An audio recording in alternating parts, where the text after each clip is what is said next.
Your fragility doesn't cancel your calling. You've probably heard it said that God only uses the strong, the qualified, the unwavering. But that's not true. If it were, the Bible would be a very short book. Because the truth is, God has always chosen the fragile to carry His glory, not because of their perfection, but because of their dependence.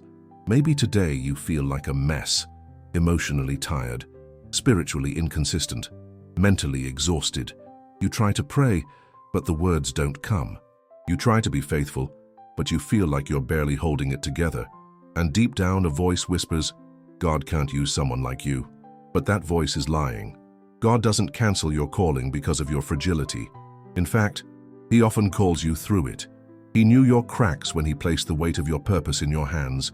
He knew your limitations, your history, your battles, and still, He said, I choose you.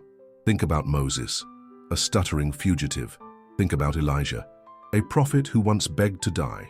Think about Peter, bold one day denying Jesus the next. None of them were steady. None of them were emotionally flawless. But all of them were called, not because of their strength, but because of God's mercy. Your fragility is not a flaw to God. It's a space for Him to reveal His power. 2 Corinthians 4:7 says, But we have this treasure in jars of clay to show that this all-surpassing power is from God and not from us. You are that jar of clay. And the cracks only make the light shine through brighter. Stop waiting to feel perfect before you obey. Stop holding back your yes until you feel worthy. You may never feel ready, but God is already prepared. He doesn't need you to impress Him. He wants you to trust Him. Maybe you've been carrying shame because you're not as strong as people think you are. You show up with a smile, but inside you're crumbling. You worship, but inside you feel dry. You lead, but inside you're begging God to hold you together. That doesn't disqualify you, that makes you human. And God has never required superhumans, only surrendered hearts. The enemy loves to tell fragile people that they're failures, but heaven sees it differently. Heaven calls the fragile chosen. Heaven calls the tired beloved. Heaven calls the broken useful. Because God doesn't build with bricks, He builds with brokenness.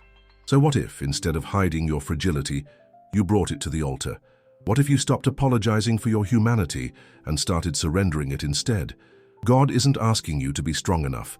He's asking you to lean into His strength. His power is made perfect in weakness, not in performance. His presence meets you in the trembling, not just in the triumph. And when you feel like you have nothing left to offer, He reminds you that He's still writing your story.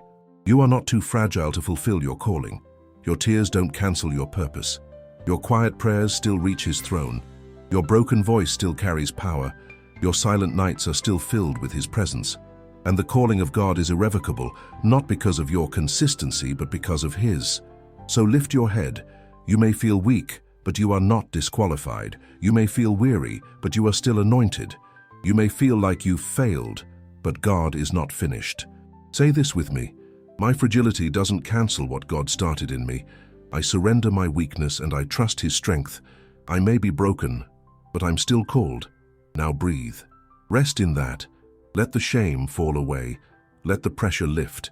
And step forward. Fragile, yes, but full of purpose. And if this word spoke to you today, declare it in the comments. My fragility won't cancel what God started in me. Then subscribe for more devotionals like this, because God still speaks even to those who feel broken, and He's still choosing you.